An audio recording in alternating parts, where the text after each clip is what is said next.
Hey, it's Melissa with Sincerely Creative Mom. We are going to make a bee wreath today. It's going to be kind of flat. This was actually a kit. So if you purchase this kit, this is the tutorial for before your wreath kit. We're going to start with our pancake wreath frame. So the bundle comes with, the kit comes with the 14-inch frame, the sign extender, and the 10-inch frame, which I have right here. So it comes with all three pieces. Today we're just going to work on the 14-inch, and we're going to start with putting our pipe cleaners in the hole. So the frame comes with the exact spots where your pipe cleaners need to go. You're going to work with the hole that matches the notch. There are a couple extra holes in these frames. You'll see 6 extra. 2, 4, 6 extra. We're going to work with the frame, the part of the frame that has the where the notches are. Okay, so we're going to add in all 12. There's 6 around the inside, 6 around the outside.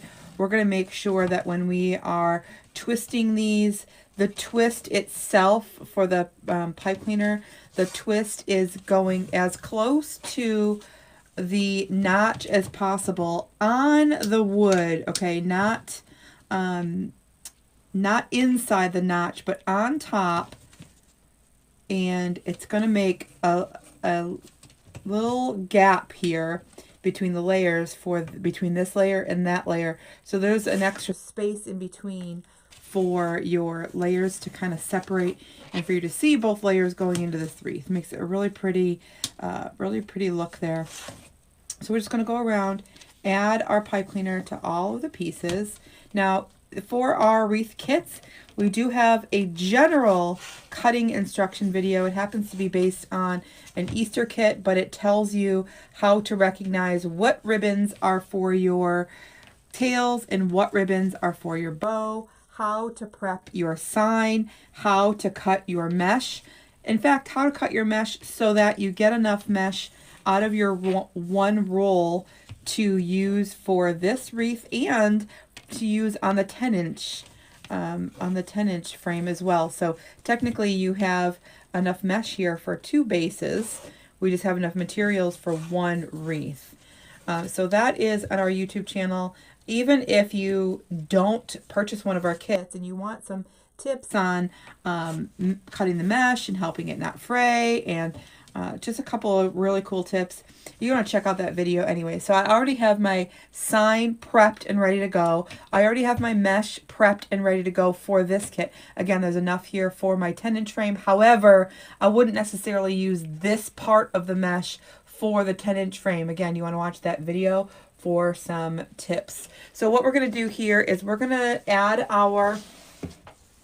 You guys, I was working with a yellow design just before this.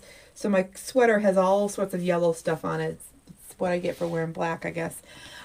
So our ribbons are already pre-cut. I have them ready to go. I have 2 2.5-inch ribbons. They are 14 inches long, and I dovetailed the ends of all of them. I folded them, put my favorite on the top, and folded them. They are prepped and ready to go for our ribbon tails. And then we have our 4 ribbons from the kit for the bow. Again, enough material here for the actual bow for this design. So we're going to start with our 10-inch mesh. It is cut 20 inches long, and I'm just going to ruffle it right up the center here. Ruffle right up the center as best as I can. Ruffle, ruffle, ruffle. Keep that center nice and small. And I'm going to start on the outside edge, go right down to that pipe cleaner, making sure my mesh is not floating. It actually just touches the wood, so it's nice and tight down in there. Twist, twist, and then I'm going to overlap these 2 pieces, helping the design stay fairly flat. Now, you can do whatever you want with this kit. Okay, you do not have to follow this exact recipe, but this is how I'm going to teach you. So there's a piece coming off there. This is how I'm going to teach you for the kit, but if you wanted your wreath to be a little fluffier, then you could cut your mesh longer and put it in a slightly different way. But for this particular kit, we are making a pancake style wreath. Again, if I wanted something a little bit fluffier, I would cut the mesh a little bit longer. You can do the math on how long you can cut them. You need 12 pieces for this design versus or using the length that's in the roll. So you could cut them longer. I think it's 30 inches, but you want to make sure you check on that. So I'm just going to overlap them on both sides, kind of flip under those ruffles so that they're all kind of under, so that the wreath itself stays flat.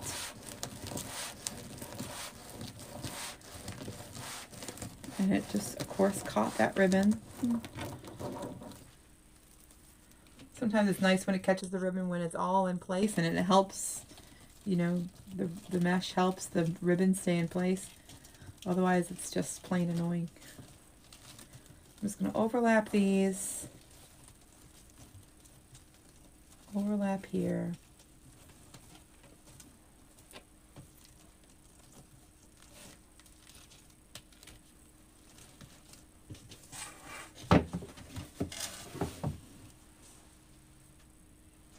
And again, we have 6 on the outside, and then we'll have 6 on the inside. We're going to work fully on the outside first.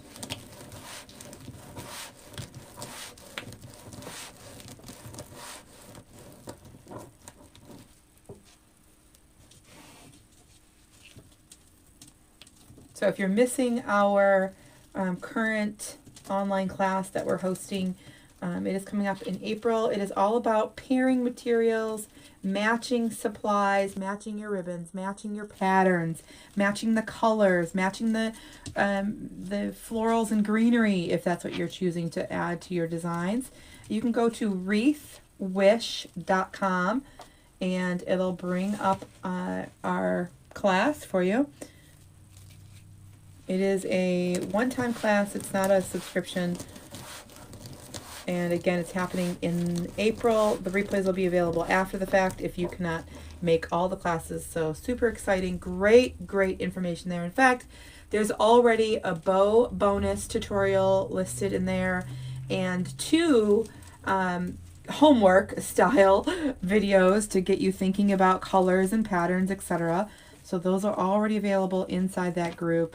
You'll have access to it on our website and on the Facebook page. Coming in here with our last.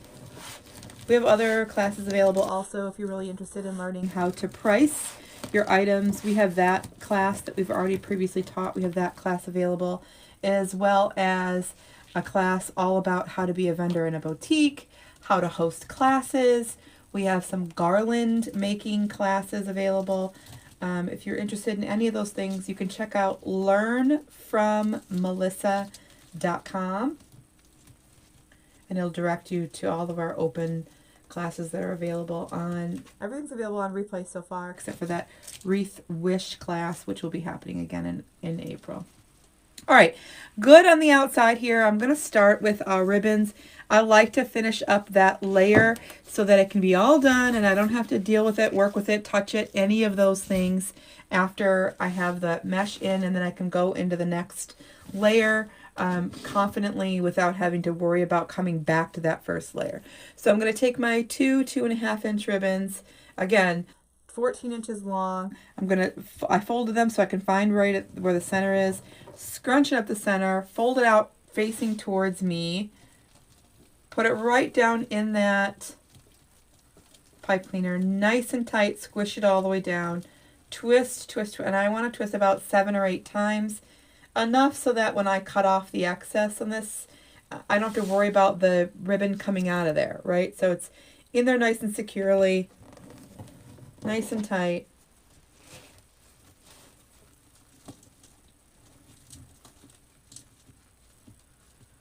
Okay, nice and tight, perfect.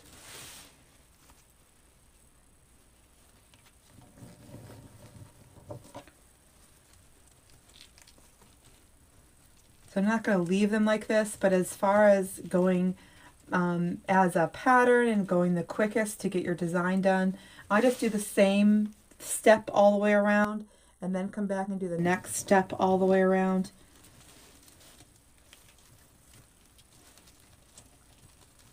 I personally, it's just the way I like to do things.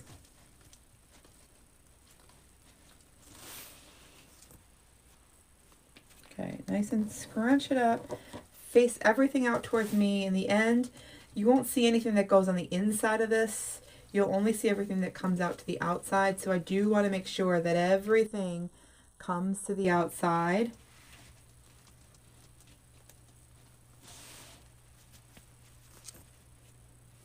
Put my last one in. Nice and tight. Scrunched out towards me. Right in there. Nice and tight. Crisscross. Nice and tight. Twist, twist, twist, twist, twist, twist, twist, twist, twist, twist, twist. Okay. So then the next thing I'm going to do is take my wire cutter, cut off the excess here, just to make it a little bit easier. Honestly, I say this all the time. I know this could be your first kit or the first time you're watching me, but I do say this all the time. I don't have to cut these off. I could just push it in and then no one will see it anyways.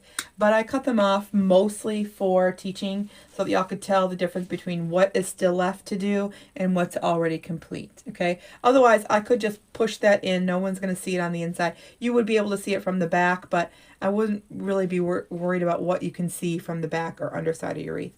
So what I'm going to do now is I'm going to just take this, I'm going to push it forward, but I'm going to push it down, okay? I'm going to push it down. It kind of scrunches everything, kind of seals it all together, and then I'm going to take these, lift it up and down apart and side to side apart, because I want to make sure that I see both of those ribbons separately.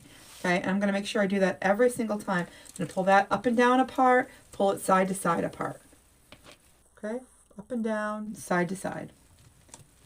Perfect. So now I can see all of those ribbons, and also as a pattern, plaid bees, right? And then I'm going to start on this side, push it down, pull it up apart, pull it side to side apart. I'm going to start so that I can see that plaid again. So plaid bees, plaid bees, plaid bees.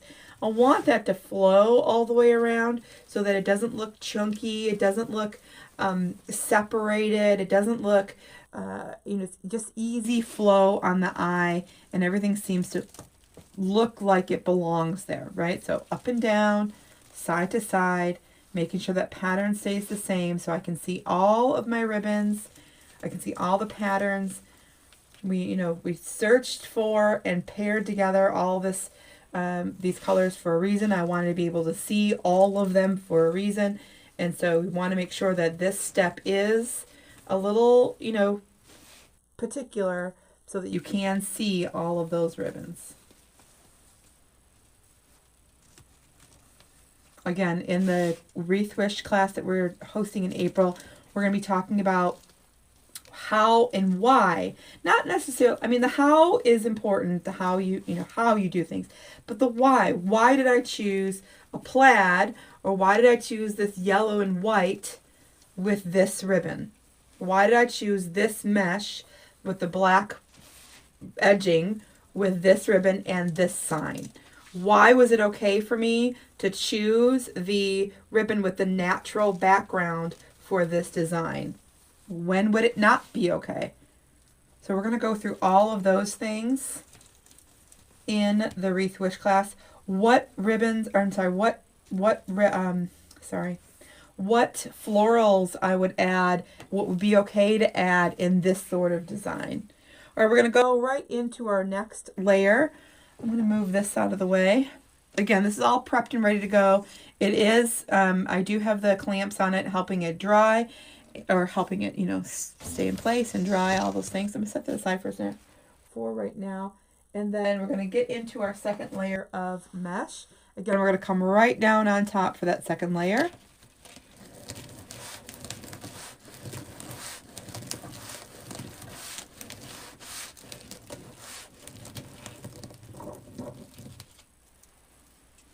Okay, coming right down on top.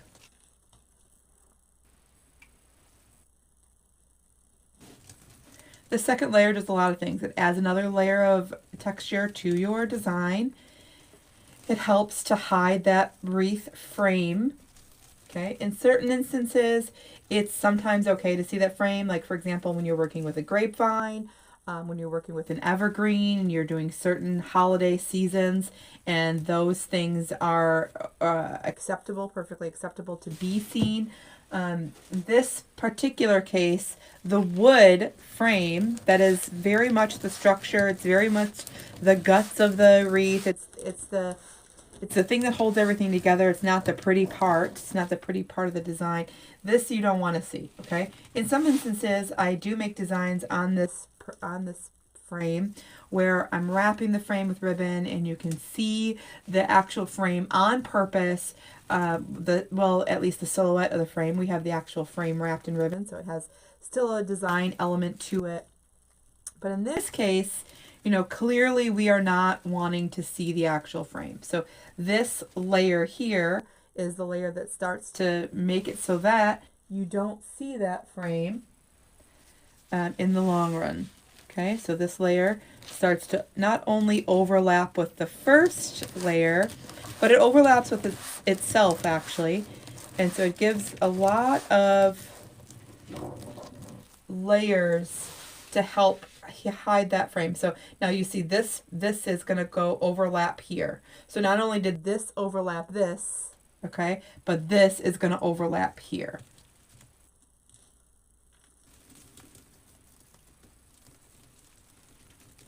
So even though the middle of this mesh is very see-through and the decorative part of it is around the outside, you will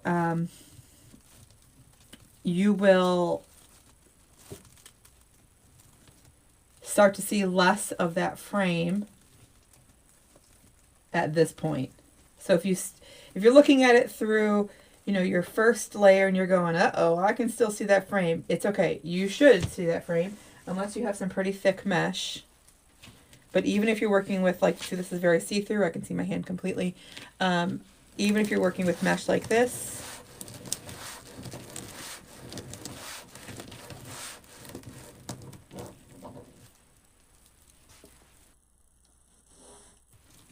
it'll start to cover after that second layer.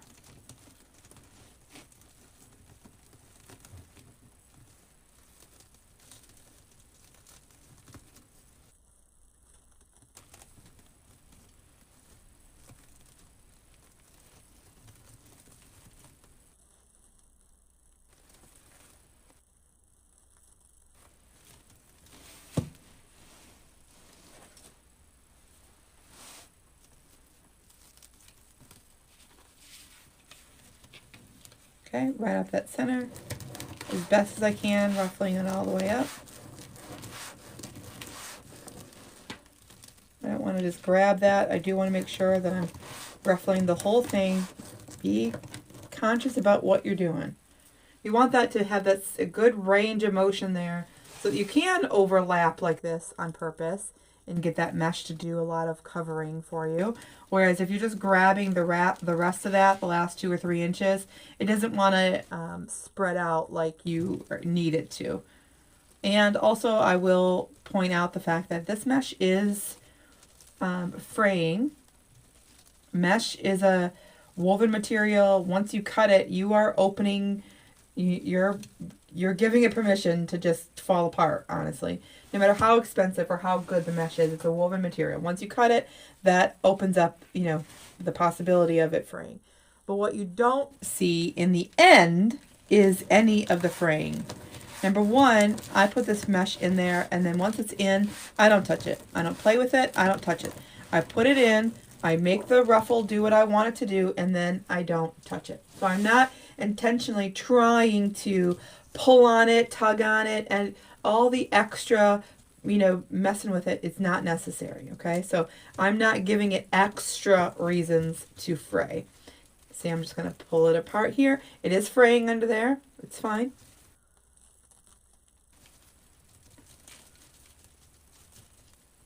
I just wanted you to point that. I wanted to point that out so that you're not thinking, oh, your mesh is fraying and mine isn't. It is.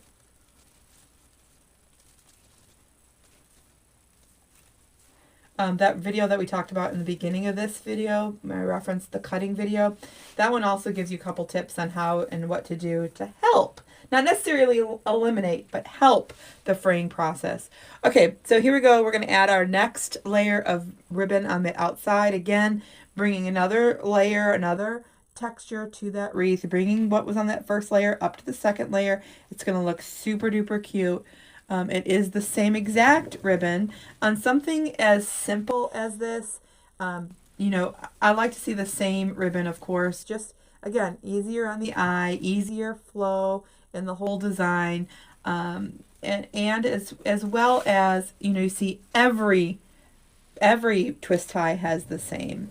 So not only would I not put a different ribbon on the bottom and a different ribbon on the top, I wouldn't personally, add in, you know, like every other. Like I wouldn't put a certain ribbon in every other, because then what your eye is going to do, again, it's going to look at it real choppy and chunky, real chopped up and, you know, separate. You're going to see it in sections. That's what the word I was looking for. Sorry. So if I have all the same ribbon, I'm looking at the wreath as a whole, right? And I'm not looking, oh, this one has this kind of ribbon, that one has that kind of ribbon, and that one doesn't have that kind of ribbon. It just all flows much easier when you have the same. So I'm not saying you can't, because by all means, we're creating, you can do whatever you want. I'm saying the easiest way for budgeting, the easiest way for calculating your material, the easiest way for the sale to happen quickly is to have your design look like it all matches, flows, goes well. There isn't any like breaks in the pattern or the design. It all just flows nicely. Okay.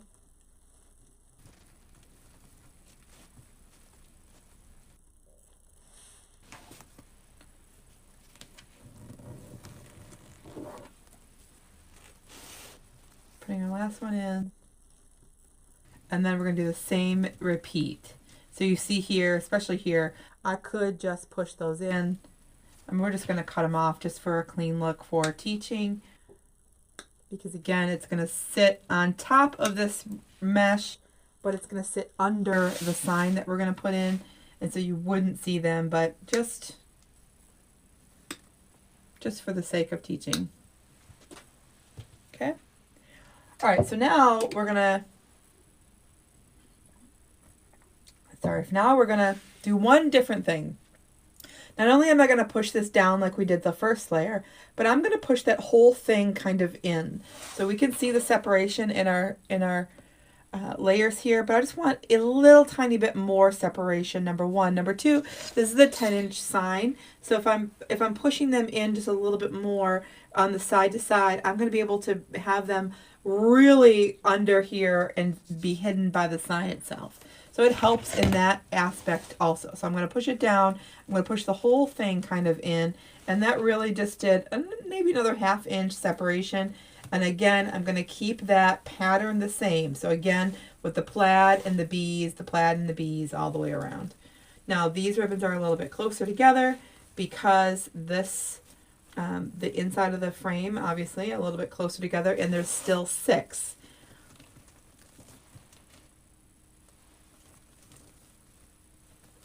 This is just a nice everyday summer, spring, all take your Christmas stuff down and put this up. Be ready. See, no pun there. No pun intended. You know, it's a nice design to have up for a long time. Nice and bright. Again, we're going to be able to talk about mesh choices versus ribbon choices against the sign in our Wreath Wish class. I'm really excited. There's already some homework in there and some videos for you to, you know, start thinking about.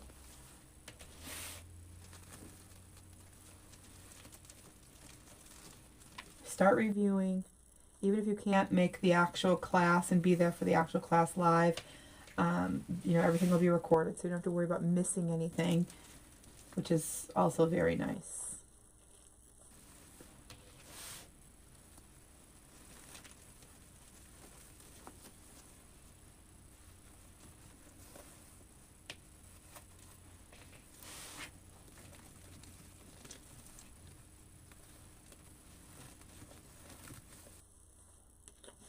This is really cute. Super duper cute design. Love how those daisies just make it really, I don't know, the daisies do it for me, I think. The daisies are the thing. All right, so then we're going to take and add our sign. Sign's prepped and ready to go. I'm going to cut the back of that string off just for because. I'm going to take our two of our leftover pipe cleaners and add those in right to the back. Again, if you're looking to see how I prepped this, check out that video. It's a cutting instruction video for an Easter kit, but it's just a general, don't necessarily see it as the Easter kit, just see it as a general cutting wreath kit preparation video, okay? All right, so in this case, I have a square sign. I'm going to make sure I cover 1, 2, 3, 4, 5.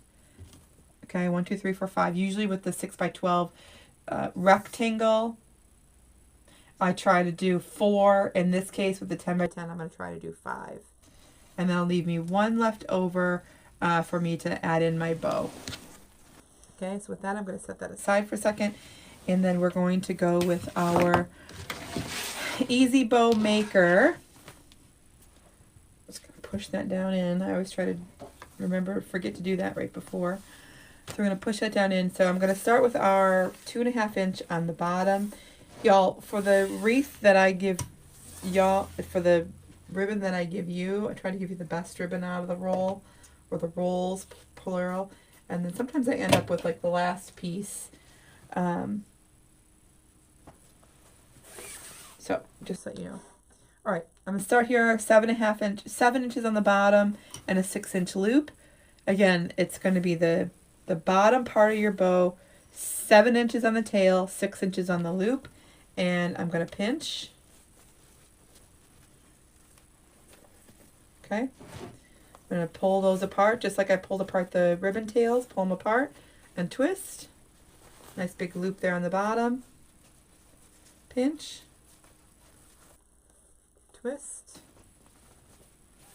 And loop. Got ourselves a thin ribbon here that you have to really be the boss of, but it's super duper cute, so we had to use it. Okay. But also went with the class as far as bringing in the naturals into the design and where and when to place them.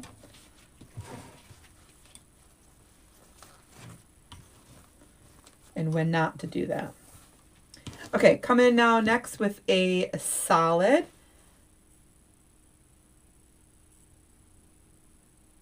Yeah, come in with a solid. Just want to make sure that that's what I was going to put next. Okay, solid. We're going in with a 1.5 inch. And then everything gets a little bit smaller as I make the bow. So the measurements all get a little bit smaller by about 1/2 inch as I make the bow, as the ribbon goes up to the top.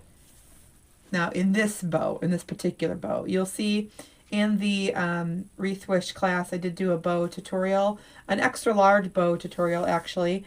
It was one of our bonuses, and there's the shipping tutorial that goes with it. Anyways, for a larger bow, it might be a little bit different. Okay, For this bow particularly, you have 2 loops on one side, 1 loop on the other, and 2 tails. So every time there's the 2 loops, I'm going to make sure the 2 loops go opposite of the layer before. Opposite of the layer before.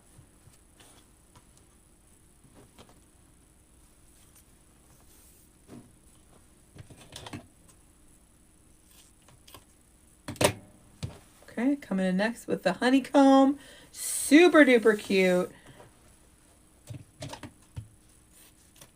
I almost put this in the tails. I almost did. I really I could have done that, but I went with that.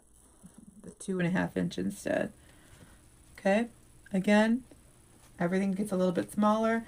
I'm just comparing to the layer before it. Twist, loop, pinch, twist, loop,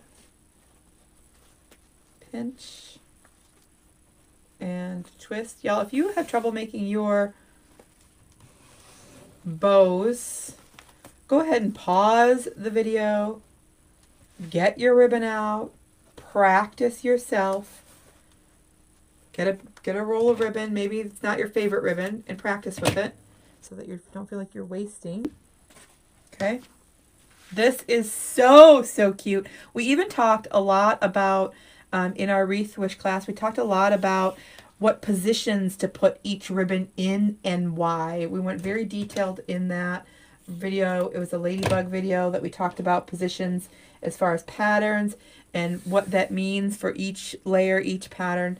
So definitely, if you've taken that class or you're taking that class, make sure you're checking out that video. Lots of information there. All right, my first loop on the top, this is our last layer. So my first loop is about 3 inches, and I'm going to pinch, pull those apart, twist, loop, pinch, twist, loop. Now that little loop on the center does not count towards my loop count, so I still want 3 loops and 2 tails. Y'all, even if you're watching this video past April, that class, the Wreath Wish class, is definitely still going to be available to watch all the replays. Okay, again, we're going to do watch the 2 loops. So 2 loops are over here. My 2 loops are over here. So I'm going to make sure they go in opposite sides. Okay. And then we can go over here, we can go over here, we can go over here, we can go over here, and right there. Perfect. Okay. So then I'm going to just lift up. Oops. I'm going to lift my piece up here.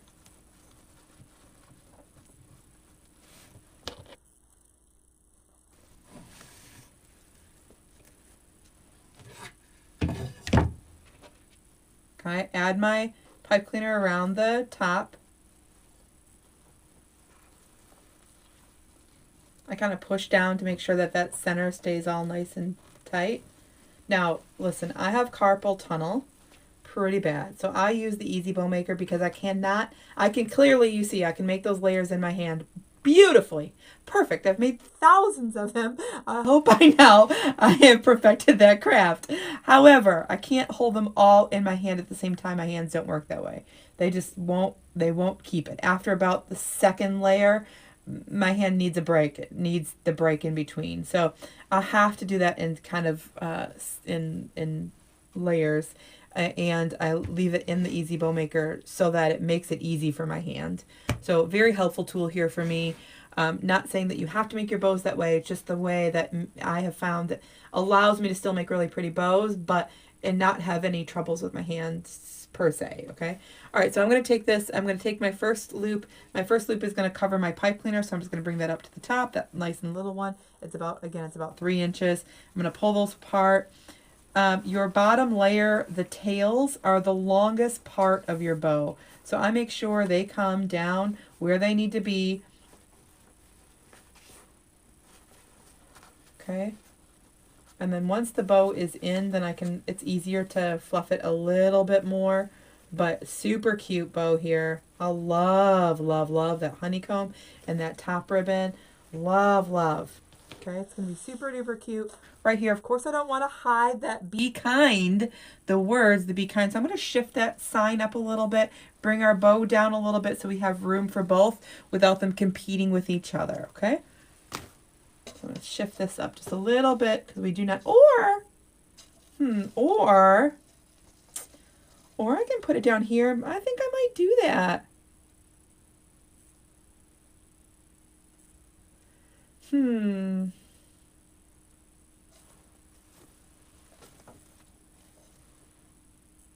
I think I might do that for a little bit of a change. I don't want to cover this up at all. That's the best part of this sign. So I'm going to shift that down a little, just enough to have me have a little bit of extra space up there. Bring it down a little bit this way, and then I love that. All right, let's do it that way. Shift it in, shift it down. Now here's the hardest part of the whole entire design getting that pipe cleaner through all those layers of mesh. Some people use a crochet needle and take that pipe cleaner right with them all the way through. Some people use, sometimes I use wire, but when it's a kit, I do send out,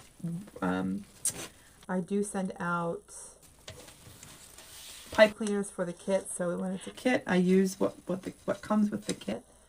Sometimes I don't. If you want me to be honest, sometimes I don't. Most of the time I do. Okay, so this is just the part that goes.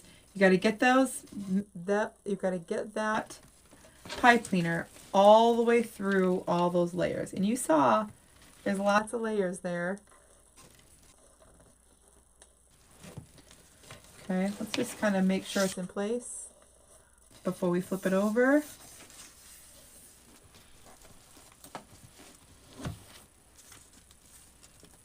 Okay, now you see how that one hole that's left over is right where I brought this in. I could have used that to hold on to my pipe cleaner and attach my sign, but I was able to have enough pipe cleaner left to get around the whole thing, so I didn't have to do that on purpose.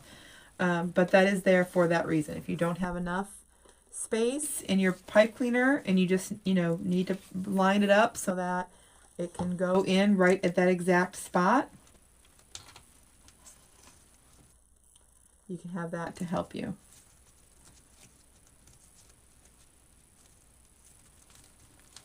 Okay, there we go. My sign, nice and attached, not going anywhere. Kind of coming down towards a little. I'm not touching any of the ribbons just yet. I will in just a minute. So I'm going to, now, I say this all the time. It's okay to cover your sign a little. Okay, it's okay to cover your sign a little. You obviously don't want to cover it a lot or the whole thing, but it's okay to cover your sign a little. Now, if I was putting the bow at the bottom, I would want my tails to come off the bottom of the wreath, because this is the longest part of your bow, so I'd want them to come off the bottom. Putting it at the top, now again, I don't want it to cover up my sign too much, so I'm going to put them up going towards the top, and I'm totally okay with that. I love this. It is so cute. I'm actually going to go in right, I'm going to move these out of the way for a second. I'll put them back in place. But I'm going to put my pipe cleaners right through here.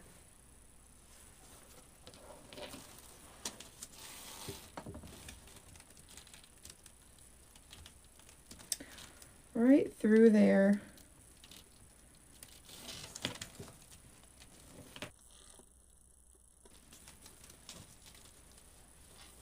Get through all those layers, which is the hardest part of wreath making.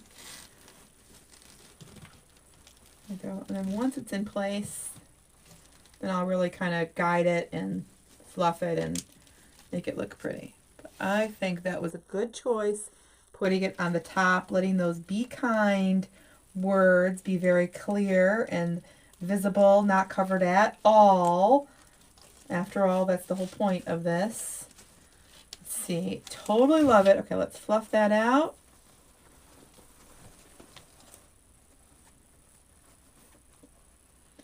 And let's go back to that ribbon tails. Put my ribbon tails kind of back in place.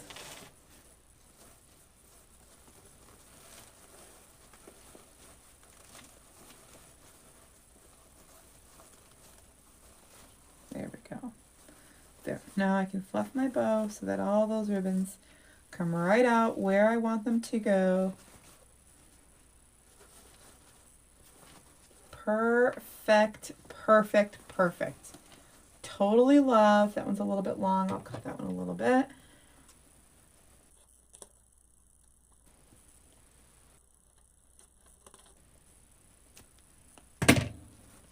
Totally perfect. I love it. And then the last thing I'll do as I go around, y'all, thank you very much for watching. If you've purchased this kit, thank you very much for purchasing the kit. I love making kits. I love teaching. It's one of my very favorite things to do. I hope that you enjoy. I hope that you enjoy making the pancake wreaths. Even if you're not using the frame for the pancake style, you'll know I make so many other things on this on this frame. I do a lot of it inside the creative coaching group, where we are on a weekly basis training and doing cool things with this frame. Totally and absolutely love it. It is based on, it's a patent pending frame based on my Pancake Wreath design. You know, I was hosting classes here in Michigan and wanted to make sure that people who were leaving with a size wreath they would utilize and not, you know, try to find a spot for it. I wanted them to be able to use it on their door. And so I came up with this really cool design, and I totally love it. It has swept the nation for sure, the industry, I should say. And it seems to be a very popular thing. But again, so the frame itself is based on my Pancake Wreath recipe. But if you watch me making any other size wreaths with this base, you know that it can make so many other things. So it looks so good. I totally love this kit. If you're looking for any available kits that we have, you can go to two places. One, if you go to learnfrommelissa.com, it'll bring you to a list of all the links that you could ever need for us. It brings you to all the classes that I was talking about today. It brings you to a list of our favorite suppliers, a list of our favorite tools, and so many kind of different things. So let's learnfrommelissa.com. You'll also find it in the description below this video. And then also, if you are interested in just specifically finding what we have available for the kits or what's available right this second with the kits, you can go directly to Mel's Kits, MELSKITS.com. Again, those links will be in the bottom in the description of the video. Y'all, thank you very much for watching. I love, and then also look how thin. Don't mind my mess. I'm going to zoom you out here. Don't mind my mess. Look at how thin this design is. Perfect for fitting between the doors and that sort of thing. Thank you very much, and I'll see you again super soon. Bye, y'all. Oh, don't forget to subscribe and be following us in all of our social media so you can watch more videos just like this. Bye, y'all.